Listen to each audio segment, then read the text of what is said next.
Sejam bem-vindos a mais um módulo, e esse módulo ele é muito importante para tudo que a gente for fazer daqui para frente, então é muito importante que você preste muita atenção nele e baixe todos os arquivos que eu vou colocar aí para vocês baixarem, tá? Que isso vai ser absolutamente útil. E esse é o módulo aqui, ó, de arquivos de referência, ok? Então bora lá!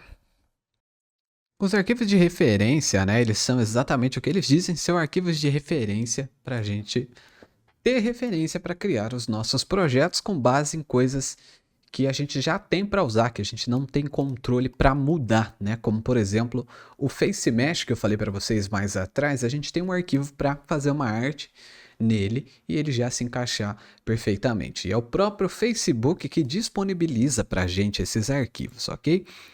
Então, eu vou até colocar o link aí para download, se eu não coloquei embaixo, comenta aí para me lembrar de colocar, mas eu vou ensinar o caminho para vocês porque é um lugar que vocês devem acessar com frequência, que é a documentação do Spark, tá?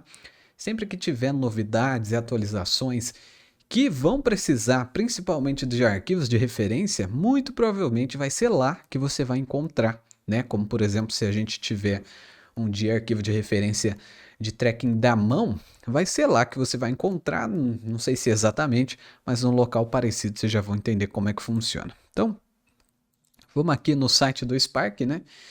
Vocês podem entrar lá direto para o link, mas vamos fazer o caminho todo porque é muito rápido, vocês já vão estar habituados a fazer isso.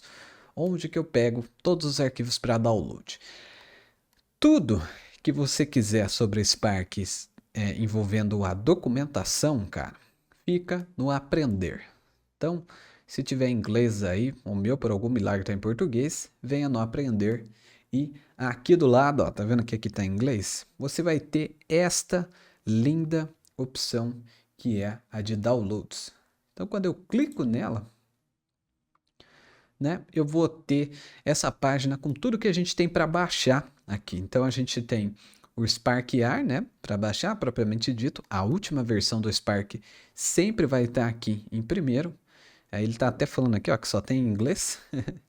A gente tem o SparkR Player, que eu vou falar mais dele lá para frente, mas é um software que ele abre os filtros do Instagram, os projetos do Instagram, sem ser os filtros postados, sem ser no Instagram, sem ser no Facebook. Ele abre só o projeto, tá?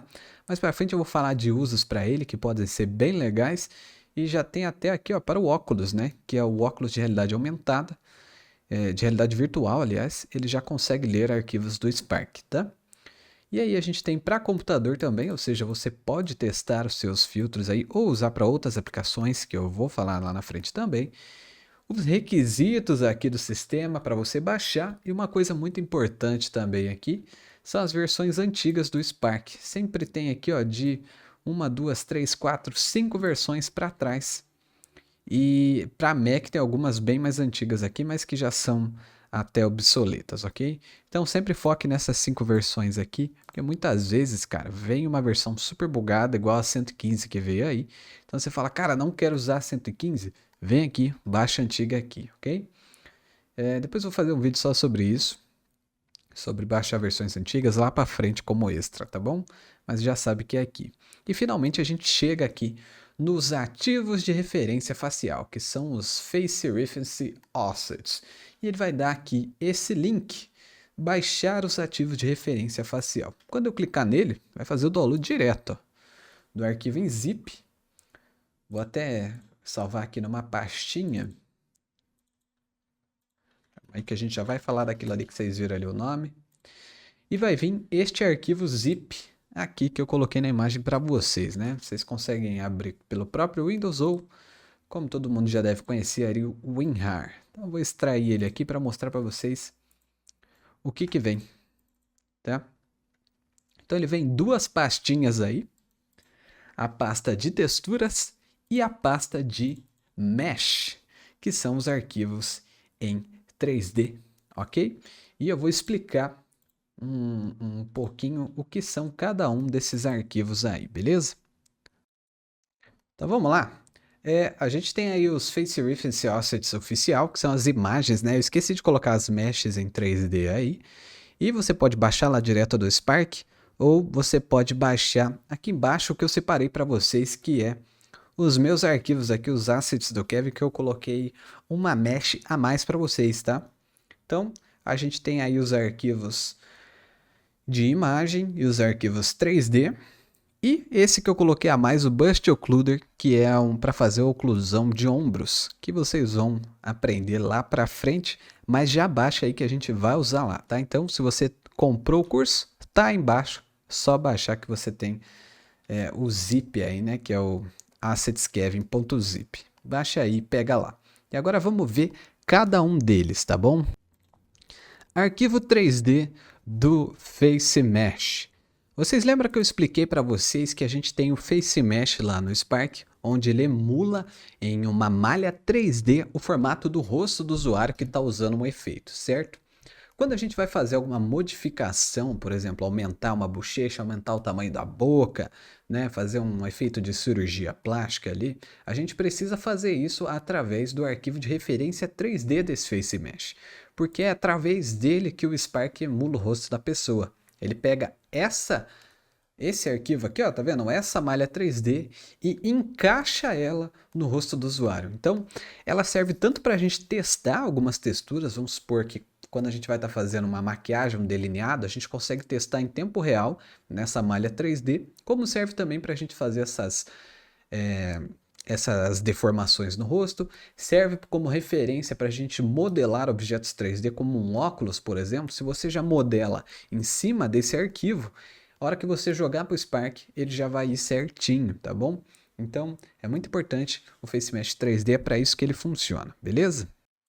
Agora temos as imagens de referência do rosto. Quando eu falo imagens é porque são JPEGs mesmo, e ele dá para a gente duas opções, né? A Face Feminine e a Face Masculine, que são simulações de um rosto feminino e de um rosto masculino. Como eu coloquei ali para vocês, são arquivos de imagem com a referência visual de como seria a textura de um rosto real extraído do Face Mesh. Mais para frente a gente vai aprender o que é UV, mas já saibam que essas imagens elas já estão dentro da UV do Face Mesh. Então, como eu mostrei aí para vocês, lembra que a gente tinha o 3D do Face Mesh aqui atrás? Quando a gente usa aquelas imagens, elas se aplicam já diretamente ao Face Mesh, ou seja, qualquer imagem que eu fizer em cima dessas aqui como referência, elas vão aplicar perfeitamente onde a gente aplicou ali. Então, se eu fizer um ponto aqui embaixo do olho, quando eu aplicar dentro do Spark lá, ele já vai ficar aqui, o ponto embaixo do olho. Então vocês vão usar muito isso aqui. E a gente tem a opção feminina e a masculina, que na prática não tem muita diferença, né? Só vai mudar para você ter uma referência geral ali, né? Não é nada literal. É isso que eu quero dizer, beleza? Então, essas imagens vocês vão usar muito, as imagens de referência do rosto. A gente tem agora as imagens de referência tracking do Face Mesh. A gente tem duas delas, né? A de Face Mesh e a de Face Mesh Tracker. A Face Mesh a gente consegue ver todos os polígonos que compõem o nosso Face Mesh 3D. E na Face Mesh Trackers.png a gente consegue ver onde o Spark usa para deformar o rosto, né? Para aplicar a malha no rosto de um usuário. Então ele tem aqui nos cantos, ó, os pontinhos vermelhos, ele vai seguir ou vai tentar seguir o mais próximo possível o mesmo local desses pontos vermelhos aqui, ó, como vocês podem ver na malha 3D, que é o do usuário, né? Então a gente tem nos olhos aqui, por exemplo, esse é o tracking. Então tudo que tiver próximo a esses pontos vai fazer com que a imagem ela siga eles, né, quando eles se mexem, como por exemplo a sobrancelha, e também sigam os olhos aqui. Então, se eu abrir o olho, a textura que a gente colocar aqui, ela vai comprimir, e se eu fechar, ela vai esticar. Então, é para você ter uma noção mesmo de onde vai ser afetada a sua imagem pelo tracking, né? E para quem tem a curiosidade de saber o que exatamente o Spark detecta com precisão aí, são essas partes. O nariz, né? Então são esses pontos do nariz, esses pontos da boca, o queixo, a borda do rosto, tá? Os olhos e as sobrancelhas. Esses são os principais trackings aí do Face Mesh que vão traquear o rosto do usuário, né? E como eu coloquei para vocês, arquivos de imagem com a referência visual dos pontos principais de tracking no FaceMesh, né? Eu falei, mas só lendo aí porque eu sou muito bom, ó. Expliquei sem ler, tinha escrito a mesma coisa.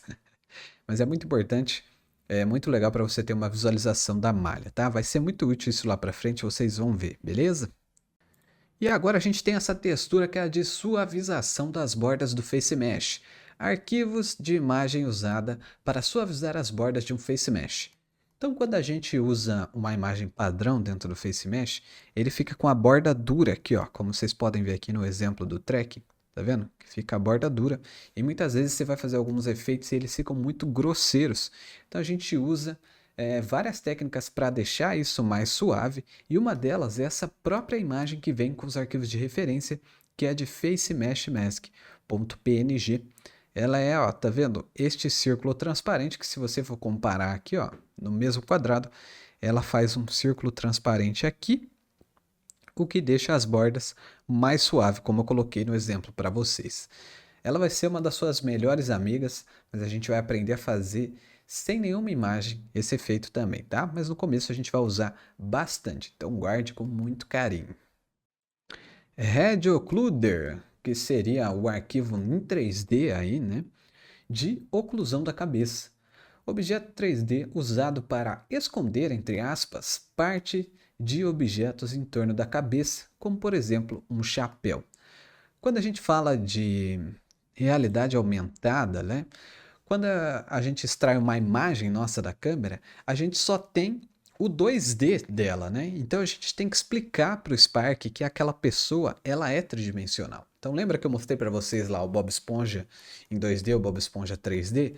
Agora imagina você colocar um chapéu em 3D no Bob Esponja em 2D. Conseguiu imaginar isso? Ia ficar esquisito, né? Então a gente usa o Red Occluder para simular que tem uma cabeça 3D num objeto 2D. E aí vai fazer todo o preenchimento dentro daquele chapéu e causar uma ilusão de volume, tá? Parece complexo agora, mas vai ser bem claro lá na frente, ok? Então esse é o Red Occluder. Muito útil para quem já trabalha com 3D. Ele tem vários formatos aí, que são os 3 formatos principais aí que o Spark aceita, né? Tirando o GLTF, são os 3 principais.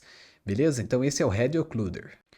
E agora o arquivo de bônus que eu coloquei para vocês, não fui eu que fiz, tá, gente? O próprio Spark tem esse arquivo em um dos templates lá de colocar coisa no pescoço, mas eles não disponibilizam de uma maneira fácil, então eu coloquei fácil aí para vocês, tá?